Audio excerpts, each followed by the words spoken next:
Good morning friends, I am सिद्धांत और आज हम पढ़ने वाले हैं प्रतिशत चैप्टर के बारे में।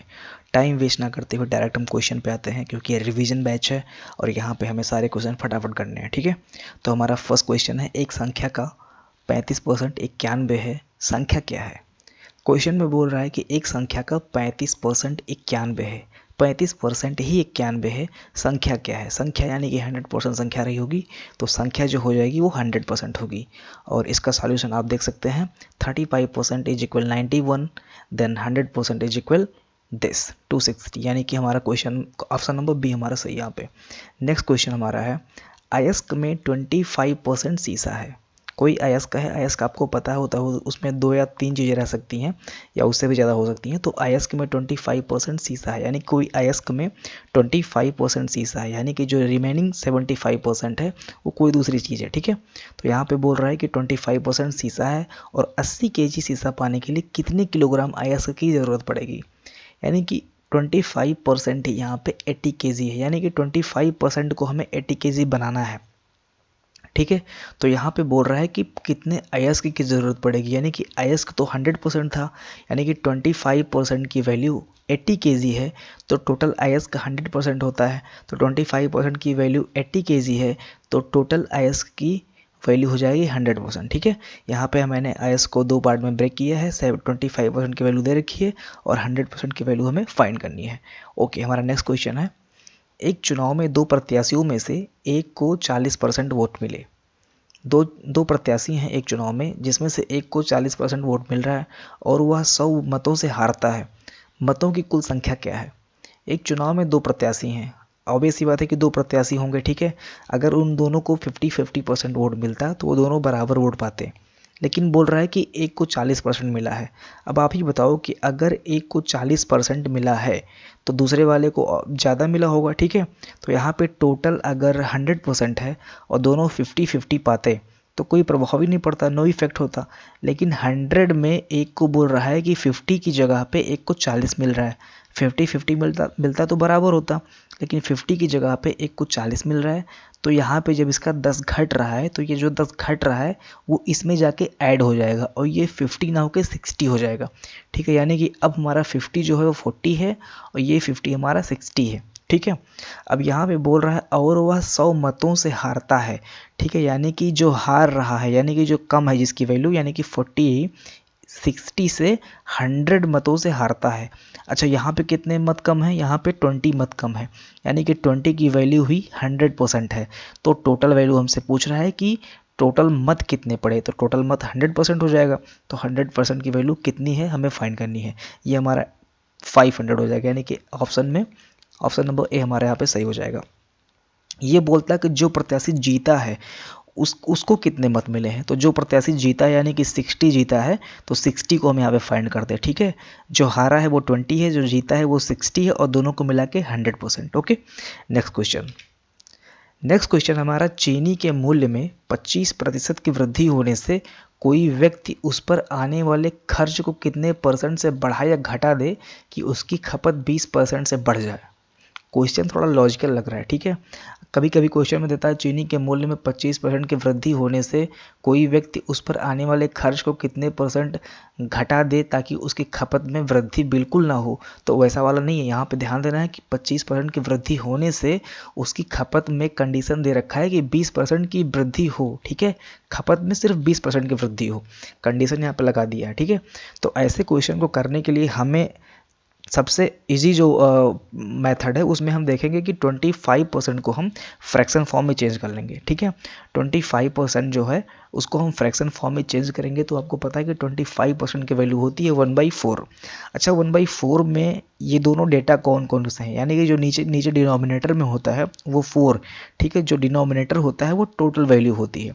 1/4 में जो डिनोमिनेटर पार्ट होता है वो टोटल वैल्यू होती है और जो ऊपर वाला न्यूमरेटर वाला पार्ट होता है वो इंक्रीज या डिक्रीज्ड वैल्यू होती है। ठीक है, अगर यहाँ पे टोटल 4 है तो अगर ये एक इंक्रीज हो रहा है तो 4 से 5 हो जाएगा, अगर ये टोटल 4 है और एक डिक्रीज वैल्यू है तो 4 से 3 हो जाएगा। ठीक है, ऐसे ऐसे हम क्वेश्चन में जो बोल रहा होता है उसी बेसिस पे हम वैल्यू को पुट करते हैं। अभी मैं यहाँ पे बताता हूँ। वैसे आपको एक फॉर्मूला पता होना चाहिए कि एक्सपेंडिचर जो होता है वो प्राइस इंटू कंजम्पशन का मल्टीप्लिकेशन होता है। एक्सपेंडिचर जो होता है वो प्राइस इंटू कंजम्पशन का मल्टीप्लिकेशन होता है, ठीक है। खर्चा जो आप करते हो वो आप कितना सामान ले रहे हो, दो पैकेट पार्ले ले रहे हो यानी कि कंजम्पशन हुआ, और 2 पैकेट पार्ले का दाम जो है 10 रुपये है, यानी कि 10 रुपये हैं दो पैकेट पार्ले का दाम, यानी कि एक्सपेंडिचर अगर 10 रुपये है और 2 पैकेट ले रहे हो तो प्राइस 5-5 हो जाएगी दोनों की, ठीक है। थोड़ा मैंने यहाँ पे उल्टा बता दिया है बट कोई नहीं। अच्छा यहाँ पे आते हैं, 25% की वैल्यू 1/4 है, तो ये 4 टोटल वैल्यू थी। अच्छा प्राइस में बोल रहा है ना, चीनी के मूल्य में 25% की वृद्धि होने से मूल्य में 25% की वृद्धि हो रही है, तो यहाँ पे हमने प्राइस लिख लिया है, प्राइस में 25% की वृद्धि हो रही है, यानी कि 4 से 5 हो गया। 5 कहाँ पे आया, यही 1 बढ़ रहा है यहाँ पे, तो 4 से 5 हो गया, ठीक है। अब फिर किस में वृद्धि हो रही है, यहाँ पे उसकी खपत में 20% से बढ़ जाए, कंडीशन दिया है कि जो कंजम्पशन है वो 20% बढ़ जाए। 20% की फ्रैक्शन वैल्यू क्या होती है, 1/5।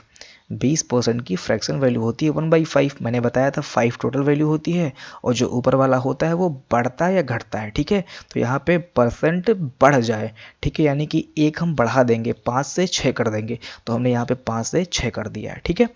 अब आपको पता है कि जो एक्सपेंडिचर होता है वो प्राइस और कंजम्पशन का मल्टीप्लिकेशन होता है, ठीक। तो 5 4 जा 20 किया मैंने एंड 6 5 जा 30 किया मैंने, ठीक है। तो एक्सपेंडिचर आप देख रहे होंगे कि यहाँ पे पहले जो प्राइस 4 5 के अकॉर्डिंग जो एक्सपेंडिचर आ रहा है वो 20 आ रहा है, और इस बेसिस पे जो एक्सपेंडिचर निकल के आ रहा है वो 30 आ रहा है, यानी कि एक्सपेंडिचर बढ़ा कितना, पहले 20 खर्चे हो रहे थे उसके, अभी उसके 30 खर्चे हो रहे हैं, ठीक है। यानी कि बढ़ कितना रहा है, 10, बढ़ कितना रहा है 10, और किस पे बढ़ रहा है, 20 पे बढ़ रहा है।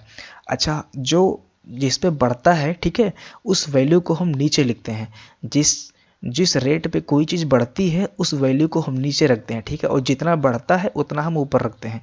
तो ठीक है, यहाँ पे 10 बढ़ा है तो 10 मैंने ऊपर रखा है, और जिस पे बढ़ा है यानी कि 20 से 30 हुआ है, तो उससे जहाँ पे आता है वो वैल्यू नीचे जाती है। तो 10 से 20 मैंने कर दिया, और 100 का मल्टीप्लाई कर लेते हैं, क्यों, क्योंकि हमें परसेंटेज में चेक करना है, ठीक है, परसेंटेज में हमें फाइंड करना है। तो ये हमारा 50% यहाँ पे आंसर है, ठीक है। तो हमारा ऑप्शन नंबर बी यहाँ पे सही जा रहा है, ठीक है। इस क्वेश्चन को मैंने बहुत डिटेल से समझाया है, अगर समझ में नहीं आया होगा तो आप क्वेश्चन को वीडियो को थोड़ा बैक करके फिर से आप चेक कर लीजिएगा।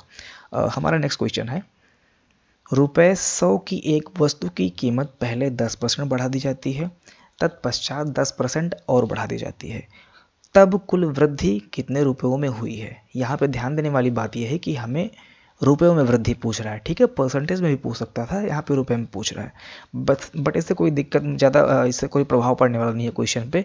हमें बस ये चेक करना है कि जब भी लगातार क्रमागत वृद्धि होती है तो उसको बोलते हैं सक्सेसिव इंक्रीज, ठीक है। तो उसका एक फार्मूला होता है, बहुत बेसिक फार्मूला है और बहुत यूनिवर्सल फार्मूला है, ये कई सारे क्वेश्चन में अप्लाई हो जाता है, और 99% स्टूडेंट्स को इसके बारे में पता भी है, ठीक है। बट तब भी हम यहाँ पर हमने क्वेश्चन ले लिया है ताकि आप फिर से रिकॉल कर सको।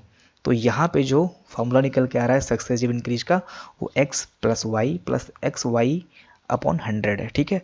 तो यहाँ पे x y दोनों 10 है, ठीक है, पहले 10 से बढ़ रहा है, अगेन 10 से बढ़ रहा है, तो यहाँ पे x और y दोनों की वैल्यू 10 है, ठीक है। तो हमने दोनों की जगह पे 10 10 एंड 10 से मल्टीप्लाई करके डिवीजन दे दिया है। टोटल इसको सॉल्व करने के बाद में 21 रुपये यहाँ पे आएगा, ठीक है। यहाँ पे आप यहाँ पे सुधार करने की ज़रूरत है, यहाँ पे परसेंट नहीं होगा, यहाँ पे रुपये होगा, ठीक है। और यहाँ पे हमारा 21, ऑप्शन नंबर बी हमारा सही है, ठीक है। ओके, नेक्स्ट क्वेश्चन है, किसी परीक्षा में 65% छात्र सामाजिक विज्ञान में उत्तीर्ण हुए और 60% छात्र इतिहास में उत्तीर्ण हुए, ठीक है। यदि दोनों ही विषयों में उत्तीर्ण होने वाले छात्रों का परसेंट 40 है, तो कुल छात्रों की संख्या क्या रही होगी जब 90 छात्र दोनों में अनुत्तीर्ण रहे हैं, ठीक है। इस टाइप के क्वेश्चन जब भी आपको मिलेंगे तो हमेशा वेन डायग्राम का यूज़ करना है, ठीक है। विदाउट वेन डायग्राम जब आप सॉल्व करोगे इसे तो थोड़ा आपको कन्फ्यूज़न लगेगा, कहाँ पे सब्ट्रैक्ट करना है, कहाँ पे हमें ऐड करना है, तो थोड़ा वहाँ पे आप कन्फ्यूज़ हो सकते हो। लेकिन जब भी आपको इस टाइप के क्वेश्चन मिलेंगे कि 65% ये है, फिर कॉमन है, फिर अनुत्तीर्ण, उत्तीर्ण, इस टाइप के क्वेश्चन जब भी आपको मिल रहे हैं तो आपको तुरंत वेन डायग्राम बनाने हैं। वेन डायग्राम सर्कल हमें उतने बनाने होंगे जितने हमें यहाँ पे टॉपिक दे रखे होंगे। चलो ठीक है, हम डायरेक्ट क्वेश्चन पे आते हैं और समझाते हैं आपको यहाँ पे क्या करना है। तो यहाँ पे हम देखते हैं, किसी परीक्षा में 65% छात्र सामाजिक विज्ञान में उत्तीर्ण हुए, यानी कि एक सब्जेक्ट हमारा सामाजिक विज्ञान है और 60% छात्र जो है इतिहास में उत्तीर्ण हुए, यानी कि एक सब्जेक्ट हमारा इतिहास है। ठीक है, तो हमने एक सब्जेक्ट सामाजिक विज्ञान ले लिया और एक सब्जेक्ट हमने इतिहास ले लिया है। 65% और 60%। अच्छा एक बात बताओ, टोटल 100% होते हैं, है ना? टोटल कितने होते हैं? 100%। लेकिन जब यहाँ पे बोल रहा है कि 65% सामाजिक विज्ञान में उत्तीर्ण हो रहा है और 60% इतिहास में उत्तीर्ण हो रहा है, अगर इन दोनों को ऐड करोगे तो 125 तो यही हो जा रहा है। तो इसका मतलब ये है कि 125 में कुछ परसेंट दोनों में कॉमन होगा और वही कॉमन हमें फाइंड करना है by the help of Venn diagram. ठीक है, तो यहाँ पे हम देखते हैं कि 65% सामाजिक विज्ञान हमें बनाना है, तो जो पहले कॉमन होता है उसको हम यहाँ पे लिख देते हैं। यहाँ पे देखो उत्तीर्ण होने वाले कॉमन छात्र दोनों जो हैं वो 40% है, तो 40% ये वाला पार्ट होता है। ठीक है, जो भी इन सर्कल में कॉमन एरिया होगा वही कॉमन सब्जेक्ट, कॉमन मार्क दोनों को मिले होंगे। ठीक है, तो यहाँ पे ये 40% कॉमन मार्क हो गया और यहाँ पे सामाजिक विज्ञान में बच कितना रहा है? 65। तो 65 में 40 तो हमने यहाँ पे ऑलरेडी लिख दिया है, सामाजिक विज्ञान का ही तो ये पार्ट है 40, तो सामाजिक विज्ञान में 40 हमने ऑलरेडी लिख दिया है और बचेगा 25 तो हमने यहाँ पे लिख दिया। ऐसे ही इतिहास में जो है 60% दे रखा है, तो 40 तो हमने पहले से लिख दिया है और बच रहा है 20%, तो 20% हमने फिर से यहाँ पे लिख दिया। ठीक है, अब ये डायग्राम जो है कंप्लीट हो चुका है। देखते हैं कि टोटल कितना परसेंट बन रहा है।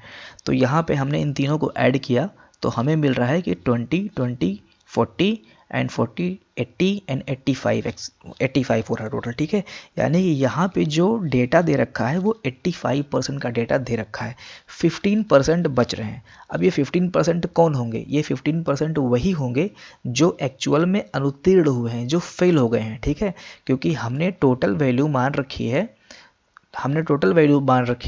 100%, पास हो रहे हैं 85%, यहाँ पास वाला डेटा दे रखा है, तो फेल वाले डेटा हो जाएंगे 15%। अकॉर्डिंग टू द क्वेश्चन 15% की वैल्यू 90 छात्र है। ठीक है, यहाँ पे आप हम देखते हैं तो कुल छात्रों की संख्या क्या होगी, 100% की वैल्यू क्या होगी जब 90 छात्र अनुत्तीर्ण हो रहे हो। तो 85 उत्तीर्ण हो रहे हैं, तो 100 minus 85, then we get 15%, that is अनुत्तीर्ण विद्यार्थी। ठीक है, तो 15% की वैल्यू 90 हो गई, तो 100% टोटल पूछ रहा है, 100% हम फाइंड कर लेंगे जो कि 600 छात्र आएंगे और यहाँ पे हमारा ऑप्शन नंबर ए सही हो जाएगा। ठीक है, ये क्वेश्चन 2013-14 ऐसे क्वेश्चन आरआरबी में बहुत ज़्यादा पूछे जाते हैं, मतलब ये रिपीटेड क्वेश्चन, यहाँ पे मैं लिख नहीं सकता हूँ कि 13-14, 2, 3, 4, 5 कई साल में पूछा गया था, लेकिन मैंने यहाँ पे सिर्फ और सिर्फ 13-14 लिखा है। ठीक है, और कई सारे रीजन में पूछा गया था, मैंने यहाँ पे इलाहाबाद मेंशन किया है, बट बहुत सारे में रीजन में क्वेश्चन पूछे गए हैं, प्री में भी आए थे, मेन में भी आए थे, ग्रुप डी में भी आए थे। तो ये क्वेश्चन बहुत इंपॉर्टेंट है, इस पर आप प्रैक्टिस 2-4 क्वेश्चन की और कर लीजिएगा ताकि इस पर अच्छा खासा कमांड हो सके।